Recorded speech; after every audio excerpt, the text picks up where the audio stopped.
Yes.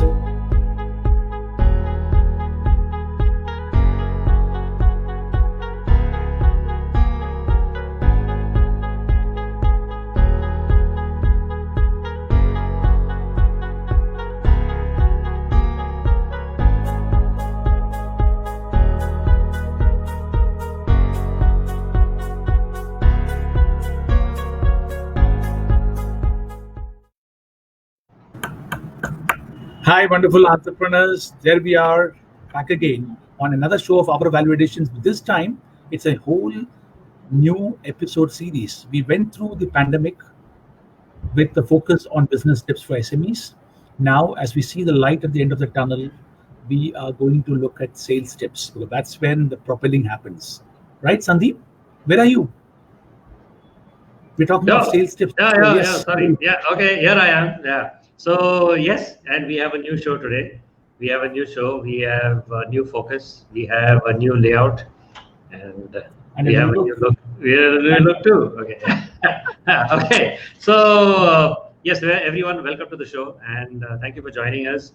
It's like this. All through the pandemic, we spoke about how we needed to focus on growing your business, and now that a lot of that, the fear is behind us, and we need to look forward with hope and with a new renewed vigor to make sure that things grow. So how is business going to grow? Business is only going to grow if you're going to sell more. And we've lost a lot of time. Businesses have lost a lot of time. So we need to grow twice as fast. So we thought that instead of focusing just on the overall business, we will give you specific tips in terms of how to focus and figure out how to get your sales really, really moving up.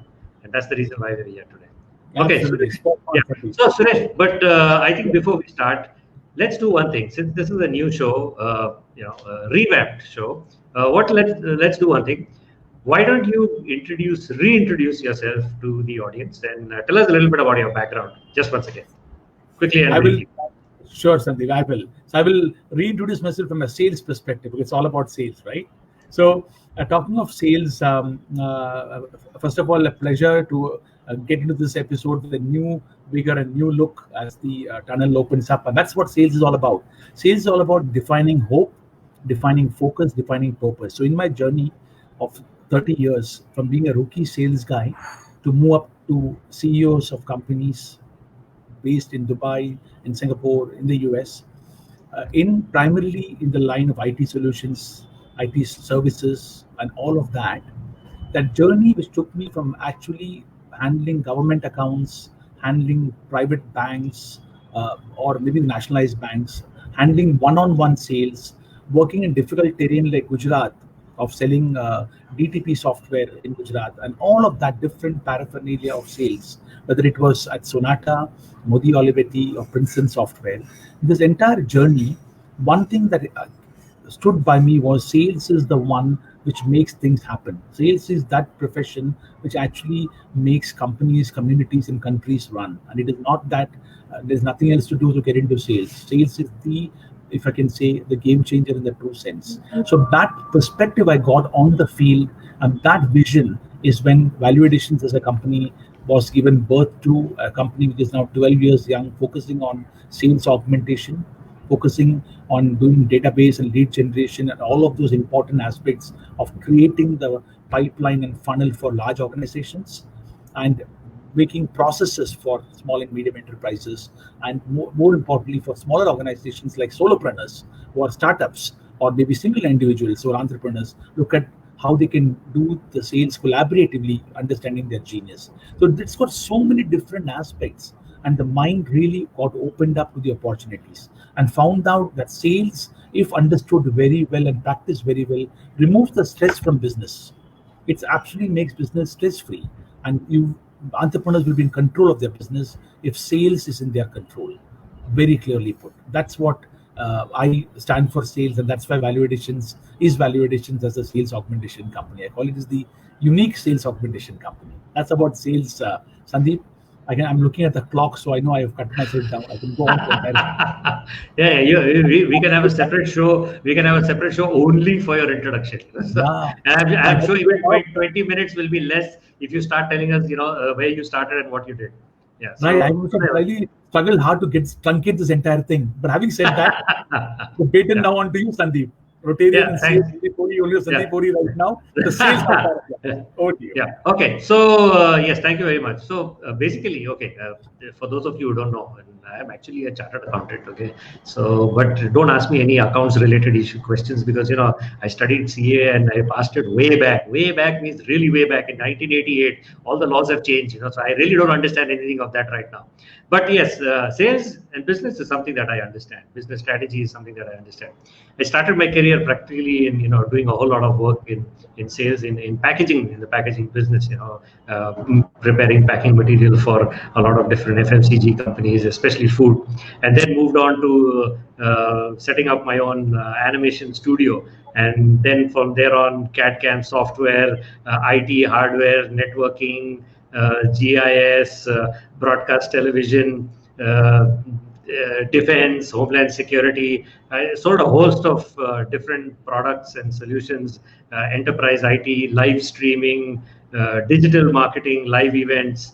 It's given me a good perspective and a good background over the last 3 decades as to what really works when it comes to a product, a service, or a solution, and what goes on in the mind of the customer, and how do entrepreneurs think, and how do customers think, and how does it really work when it comes to sales. So that's something which I do right now. And yeah, so that's it. I think we've spoken enough about ourselves, and praised ourselves enough, and we've had our 15 more than 15 not 15 minutes of glory, but let's not do that. Let's get on with okay But we hear you know from. what?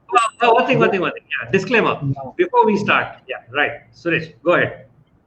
No, I said Sandeep jointly put a 60 man years of sales experience with what they had here. So we better put up a simple but more effective. The complicated subject to be made simple is our endeavor, right? As we go along with the series. Yeah. So go ahead. You're saying something. Yeah. So what I was saying is, this is just for the audience. Actually, what we've done is we've put together a few specific sales tips that will help you quickly understand, some of the basic issues, and you will be able to. The minute you take these tips and try and apply them in your own business, you will probably get to see results almost immediately. Okay. Now, having said that, of course, Suresh, we have that disclaimer, right? Okay, I mean, there is no one size fits all. So there. I mean, you could be a manufacturer. Yeah, Suresh, go ahead. Yeah, correct. Actually, I mean, I'm so glad that you said that because it's about B2B, B2C, business to intermediary. There are so many aspects of it. Yeah. Each of them have got so much of different perspective. I mean, this could mean slightly different to a retailer, and maybe it's different to somebody who's a distributor, and somebody to a manufacturer. So, like you said, not one size fits all.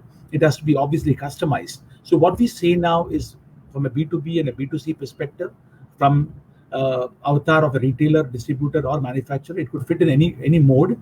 But the important thing is to understand the concept, and then one has to trim and customize it for each of us as SMEs, to make sure that this change will make the sales happen in a propelled manner. And if you try the one size fits all, it's not going to work. Okay, so what we're going to do is we're going to give you these tips. Okay, hopefully they're simple enough for you to be able to implement it on your own. But if you don't, our contact details are on screen, and then you can call us, and then we can charge you. So shameless plug. So that's what it is. Sharpshooter sales guy, sharpshooter shooting in the hip. Yeah, at the end of the day, it's all about selling. Yeah. Okay, great. So let's go. Super. Thank you, Sandeep. I mean, this is something which got unfolded. It's very, very important, more important than ever before now, to treat each of the entities that we have got like a caterpillar or a moth to a caterpillar to a butterfly transformation. The lead becomes a prospect becomes a customer. It's very, very important to make sure that we treat these beings differently. The way we approach a lead obviously has to be different from the way we approach a prospect and approach a customer. When I say customer, we have a mindset that the lead remains a lead even if they become a customer without knowing it. That's if we can use the word passive kind of a behavior. Or a customer has become a customer, but we still treat them like a prospect. We don't look at understanding more about it. It's extremely important for all of us in whichever area of selling that we are into to understand that a lead, prospect, and customer has been treated differently in terms of our interaction, our process. And that's what's going to make a difference. The more we understand this, the more we handle a lead like a lead, that much faster and easier it will be for the lead to become a prospect. So who is the lead? Lead is somebody who gives us attention. And who is a prospect? The prospect says, okay, now that you have got my attention, I'm going to give you time. And then they're on until money comes in. When money comes in, that's when a customer is born. So it's very, very important to understand this perspective and make sure that we treat each of them distinctly. Another last point before on this tip, it's important to understand that a lead basically requires you to give confidence about whether you are able to suit that need that they've got. Don't go in for overkill. If I treat a lead as a prospect, I'm going for overkill. If I go as a lead, I'm actually being absolutely measured in my approach. And then go to the next relationship, which is the prospect relationship. Make sure that you handle the lead to become a prospect and to a customer. Don't expect them to do it. One has to do it ourselves. And that's when the entire relationship becomes very fruitful, methodical, systematic. And you know what? The relationship is for long. The relationship will not have negotiations. They will not try to cut corners. They will take you at face value because they are trusting you. That's about the tip, Sandeep.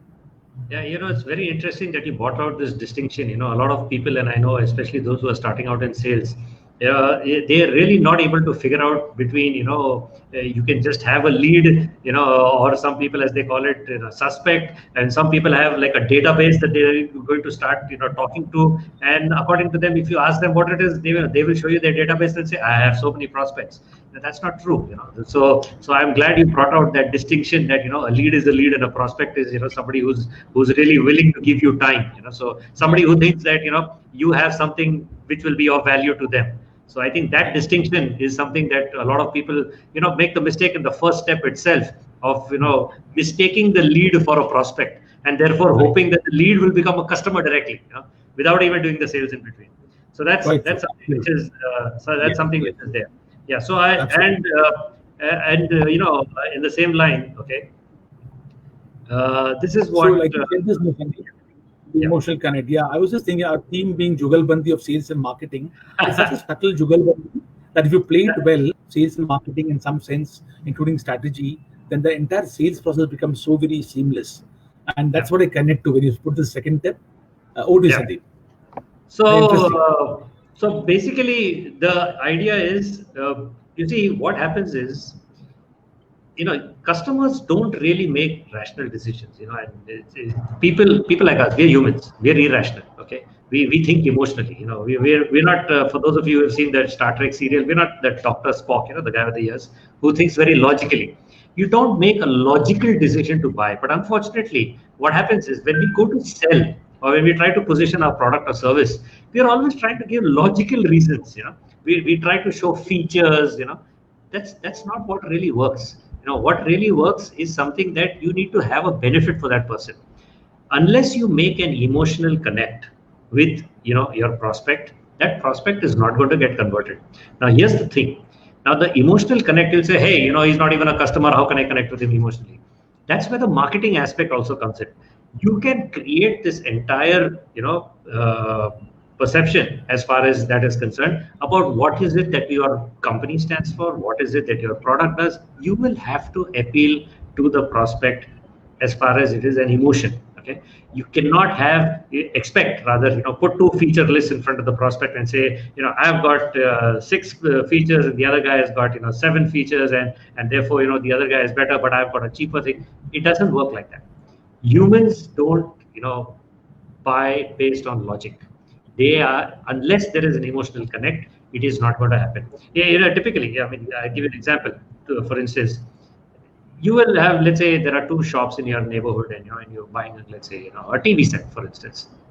You walk into one, and the salesman doesn't really, attend to you, and the prices are published over there. And you find there's a particular TV which is like 25,000 rupees, for instance. And you walk into the another shop, because this guy didn't, attend to you. You walk into the shop nearby. And the same TV is up there, and it's 27,000 rupees. Now it's 2,000 rupees more expensive. Okay. Here's what's going to happen. If that shopkeeper actually comes up, welcomes you, shows you everything, talks to you, you're actually going to buy from the shop, which is more expensive, 27,000. Probably negotiate. You'll say, hey, I saw it in that shop for 25. But deep down in your heart, you know that it's worth buying from this second shop because you've been treated well. The treated well is no logic. Okay, so the logic says that you should buy, at the best price available. It's the same product, it's a standard product, there's no difference, but the difference is in what you felt. That's the emotional connect. So this is something that we must never forget when it comes to sales.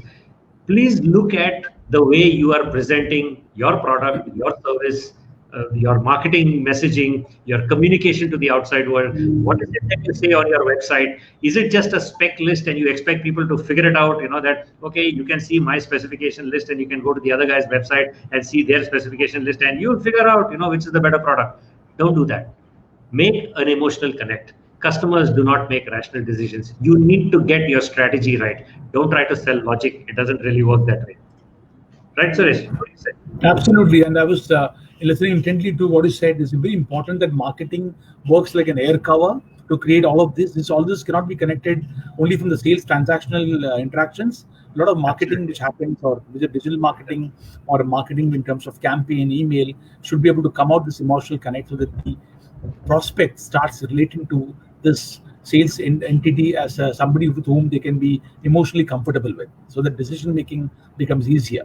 In a way, rational decisions becomes more rational if there is an emotional layer of bed. Yeah, typically what happens with us humans, we actually make an emotional decision and then we look for some logic to try and justify that.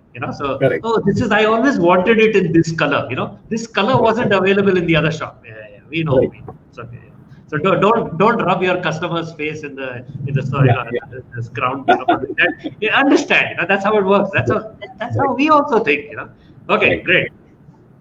Absolutely. And moving forward, as this episode progresses, we're going to have wonderful sales champions across various fields, Sandeep, who will talk of experiences of theirs in sales and tips from them. And exactly, they will talk about how emotionally they connected with their prospects, in their history of sales. We go on to the third step now, which is about sales funnel. Everyone's been talking of sales funnel and sales pipeline in almost the same breath. And I'd like to add here that, like I mentioned about the lead being the state of a particular organization, which gives you attention, and the state changes when it becomes a prospect in terms of time. To just make it easier for all of you to understand, the lead sits in the funnel. The moment the lead goes in to the sales pipeline, which is more like a horizontal pipeline, and a funnel is a funnel. I don't need to explain the shape of a funnel. So the moment an organization sits in a funnel, it's actually living the age of being a lead. The moment it goes into the pipeline, it becomes a prospect. Another way of saying that is, the moment a lead becomes a prospect, it has to get into a pipeline. What's the difference? The difference is, pipeline is where we need to focus on to get our current business, and the funnel is where we need to focus on to make sure that there's a continuous flow of leads happening from a mid-term or a long-term perspective. So it makes it very clear that if I watch my pipeline and sales funnel on a daily basis, sales becomes extremely under control. My both short-term, but today and tomorrow and the day after is taken care of. I won't be like doing transactions running helter-skelter.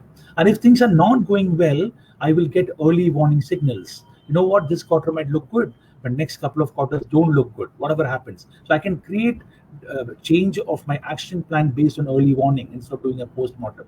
So it's extremely important to have that categorization done of sales funnel and sales pipeline, whether it's done in an Excel, whether it's done in the back of the diary kind of a drawing, whether it is done using a CRM or a sales automation tool, that's immaterial. But it's important for sales teams to make sure and keep watching their funnel as well as the pipeline. That's what I want to communicate, Sandeep, on this.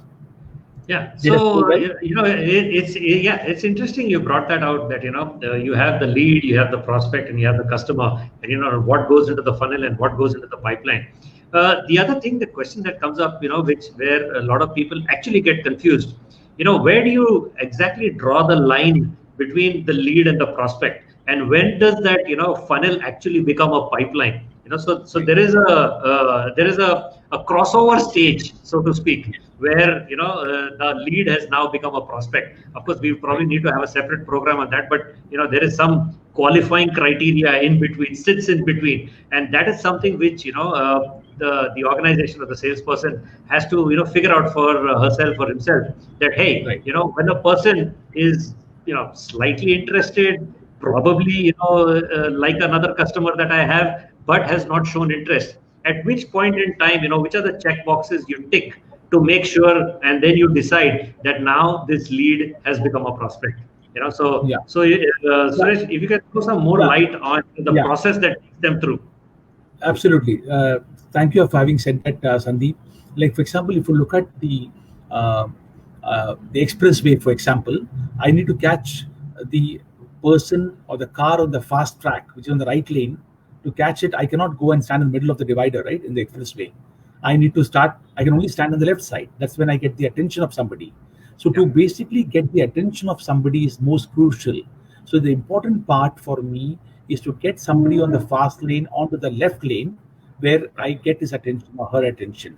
So the moment a lead is lead, it means the lead has started getting our attention, or rather we have start getting their attention. Now, at a time when the lead tells you, you know what, meet me next week, send me a sample, send me an introduction mail, send me something that you have done as testimonials before. That means they're willing to look at your stuff and willing to invest their time to read that. So when that move happens from attention to time is when the caterpillar called lead starts opening up to show the wings of a butterfly. And that's when the prospect is first born. So it's very, very important to keep a watch on that. It's this issue as far as the qualification criteria is concerned, where I think a majority of the salespersons, they make their first mistake in figuring out that this lead has now become a prospect, or whether this prospect, because see, once there is a prospect, means the person is is interested, will buy in the specified time frame. I mean, if you're looking at a month or a quarter or a day, so depending on the product or the service that you're doing, there could be a prospect. Hey, if you're in a retail setup, for instance, somebody walks in, that prospect is not going to come after 1 month. That person is going to take a decision then and there. So that walk-in customer who walks into your retail store, for instance, will either buy or not. Will probably not come back again to the same mall in the same shop to buy. Maybe they've come from out of town or whatever. So that prospect is a prospect within a day. So that's what the salesperson needs to quickly figure out, whether this is a prospect or this is just somebody who's browsing. So I think whether it is as informal as a retail walk-in, or it is as formal as a B2B sales, where there is a process, you're selling to another person, there is a company selling to a company, and there is there are steps to be taken, demonstrations, various teams, various issues. But I think the basic thing is figuring out, when you have a huge lead list or a database, how do you go about saying that, okay, out of these 50 names, I have got these 10 who are prospects, and these 10 are probably prospects not because they have a need, but they are probably going to close within the time frame that we usually have. So that's something I think which is really very critical. Very critical, yes, and that will make a lot of difference between success or lack of it.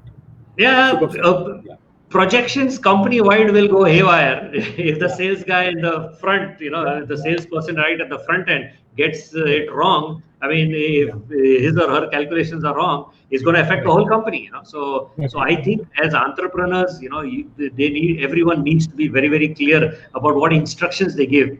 So don't just leave it to the salesperson. Guide the salesperson, because you probably have done your work a lot more. Which brings us to the next tip which I have, and this is something which is one of my favorite ones. Please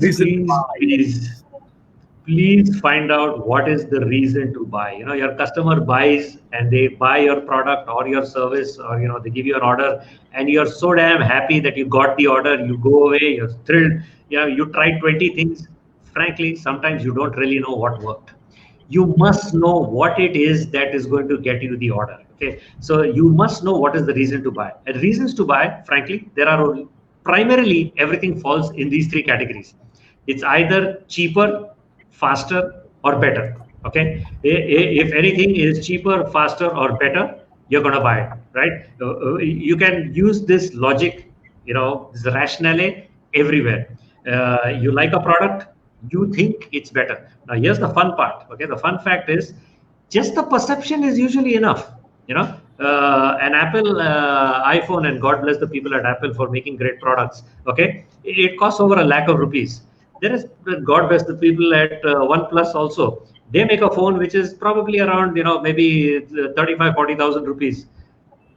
What's the difference in performance? Right. Very, very marginal. Maybe there is an ecosystem at one end and there is no ecosystem at the other end. Maybe there is branding at one end and there is no branding at the other end. The question is it better? It's better for the people who buy it because they believe it's better. Okay, so there is a perception either which is created in their mind, and that's where the marketing comes in. You build the whole brand ecosystem, and the Apple and things like that, and you build that whole persona around the product, right? You have an emotional connect, so you believe it's better. On a spec to spec basis, maybe everyone has the same camera. If somebody is saying I've got 48 MP camera, and the reason I give analogies for mobile phones is because a lot of people have gone out, evaluated mobile phones and bought it. So these questions would have come up in their mind. So it's easy to understand the logic. So the thing is, when you go out to buy something, what is it that you're looking at? Either you're looking at a cheaper service, okay? So you look at something which says, hey, this person's service is cheaper or it's faster. Let's say you're booking a Ola or a Uber, and your Ola is going to reach in 10 minutes and your Uber is going to reach in 15 minutes. What are you going to do? If you're late, you just dump the Uber and just book the Ola. So if it's cheaper or faster, or if better as per as your perception. So when a salesperson goes out to sell, please keep these things in mind, that while you're talking about all your benefit, your features and everything, the person in front of you is thinking, should I buy this? Why should I buy this? Is it better? Is it cheaper? Let me find out more. When the person starts saying, let me find out more, that's your cue. That's your cue that, okay, this person is particular about price, okay, or this person is particular about quality, or this person is particular about delivery. You may have the best product, but you may not have it on the shelves for another 1 month. What do you do?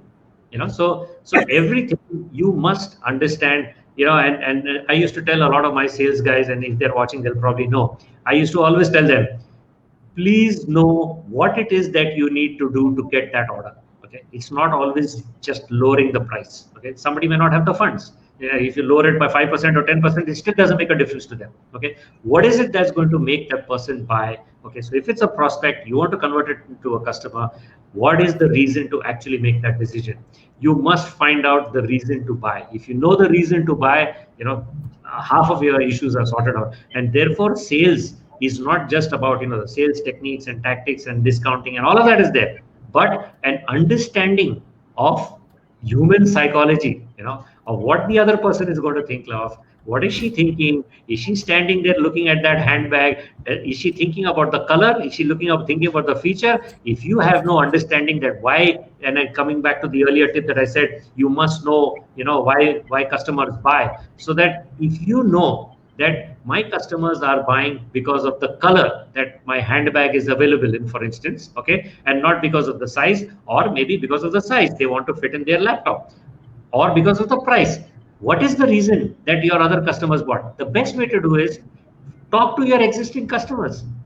Maybe a month or two after the sale is over, just pick up the phone and say, thank you for giving me the order. I hope everything is fine. Can you just tell me what is it that actually made you jump the fence? Okay, the customer will tell you. She will tell you that I bought because of this reason, and that's what makes the difference, because that is market intelligence. That's what you need. You need to know that maybe 70% of your customers are buying because of a particular feature, and that feature is not highlighted on your website. You may want to relook at your marketing, because if that's the reason why people are buying your product, make sure more people know about it. So that's something that you need to understand. Please make sure what's your reason to buy. Yes, and as you said that, Sandeep, in the detailed domain, one important aspect I realized, and so very important, is that whenever a decision is made of cheaper, faster, or better, it's so important for anxiety to be handled. A lot of people do not want to have anxiety after the sale or during the sale, or that kind of uncertainty and anxiety. Also, if marketing takes care, they get certainty, they get a non-anxious kind of experience after buying the product or the service. That also helps in making decisions very well. So absolutely, it's a huge topic, a topic that can go on forever. but Yeah. we have So tried our best to. yeah, so I kept putting up this message on screen that if anybody has any questions, they should ask. And there are a few comments, Suresh, that have come in. Okay, I'm going to put them up on screen so that we just say hello to all the people who have joined in. Rajendra, well, hello. Thank you for Hello, joining Rajendra. us. How are you? Yeah, Yes. yeah. And Rajesh, yes, hello. Thank you for joining us. Uh, Great to you both. Thank you, Thank you, Mr. Mr. Rena. Thank you, Mr. Rena. And well, thank you, Rajesh, as well. Suresh, you look like a lawyer. Oh, you're not a sales guy. Okay, so you look like a lawyer, Sales Suresh. guys, You sales need to guys have take. to put in the case And, very well, right? Right. and then guess what? He's always the lawyer. Okay. Okay. Yeah. Vinay, yes, thank you. I do not know which explanation. Okay, if you can tell us which explanation, it will help us too. So we know which one we got right. But thank you for joining us and watching. Good insights. Yeah, yeah, Thank you. like Suresh said, we've got 60 plus man years of hardcore sales experience between the two of us. So I think it's something that we believe will bring value to you. Is it applicable to all types of selling? Kaushik, I do not know which particular point, but if you could tell us, see, like we said at the start, there is no one size that fits all. Okay, so there will be certain things that will work better. I don't know, for a B2C, for instance, and there will be certain steps which which you will be able to understand in a B2B environment. Just to explain, in a B2B environment also, let's say company A is buying. Okay, let's take a live example. Okay, the Indian government is thinking of buying, or Indigo Airlines is thinking of buying either Boeing or Airbus. Okay, so there are some people or a team in Indigo who are going to buy from people or a team in either Boeing or Airbus. It's when those people interact. So at the end of the day, people are buying from people. Okay, so the human element, the emotional connect, all comes in. So even if it's a B2B, right, you're still going to have a person here on this side talking to a person here on the other side, and at the end of the day, if those two people don't see eye to eye or don't have an agreement, this order is going to go to somebody else, right? So people will buy from people even if it's a B2B environment. So that's something. So so yes, And one thing with I want that to add to here, Sandeep, yeah. to what Kaushik said, is that one aspect, it's a big subject, we'll talk later in detail, but the important thing is time is of essence. Time as a factor plays a major role in the selling approach. Whatever is my selling approach, if I want to do B2C, the time is shorter. B2B, it's longer. So time plays a very important role in making the sales approach very effective. And all of that, what we spoke, is applicable in all kinds of approaches. But time is one factor which is also of importance. Time between a lead to a closure. And we'll talk about it more in the show. It is unfolding in the episodes. Rajesh, thank you very much. Thank you for appreciating Happy it. selling, Rajesh. Dr. Patra, yes, this knowledge could have received once very close to. Yes, he is an ex-colleague of mine, so he must have heard me say this. I hope he was not at the receiving end when I was yelling. So, yes, yeah, thank you. Well, you're most welcome. You're most welcome. We'll increase our sales. Oh, great! So that's good. Please do let us know by how much it went up. So it encourages us. Yes, Vinay, this is the point you were talking about. Okay, leads versus product. Yeah, it's a very, very important distinction. You see, most people don't. The first stage that we make a mistake as a salesperson is we treat every lead as a prospect, and we are sure that every prospect is going to get converted into a customer, and that's where the calculation goes haywire. That's where the projections go haywire, and that's where the disappointment sets in. Yeah. Absolutely, spot on. Okay, I'm having one question most of the time. Purchase money is what I do. Okay. So ethical meaning not to give. If you sell well, you don't have to pay anything to anybody. See, there will be times where this is, of course, something which is purely unethical. Okay, but there will also be times where you may be asked to do things or to commit things which are not true. So we go back to the ethical sales issue.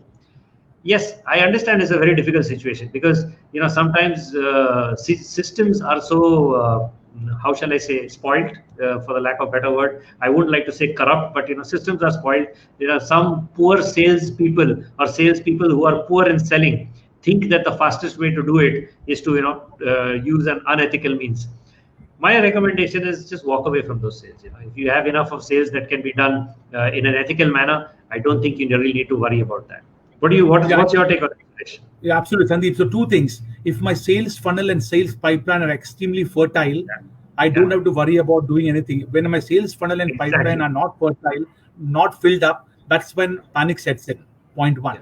Point two, if I map the account well, and if I've got connections in all departments, high and wide in an account, I don't have to be at the mercy of only the buyer, who's a purchase manager, for example. I need to have a hold in the account, in the customer so well that becomes an easy way for me to handle the account. So these things will get definitely minimized. And like you said, Sandeep, to walk out of the deal, I need to have multiple prospects and leads in my funnel, in my pipeline, and that will make me comfortable. Yeah, the only time that we actually are afraid that, hey, if I don't do this unethical step, and if I lose this order, I don't have as many prospects in the first place. So how am I going to meet my commitment, or how am I going to meet my target? So that's where the sales funnel comes in. If you make a rich enough funnel, which is large enough, and you have a systematic method of closing, if one person is trying to get you to do something which your moral compass does not permit you to do, you can very happily walk away from it, and you'll probably sleep better at night. Yeah. Okay. So let me see. Are there any more questions? Yeah. So nothing as of now, and yeah. Okay. So I think.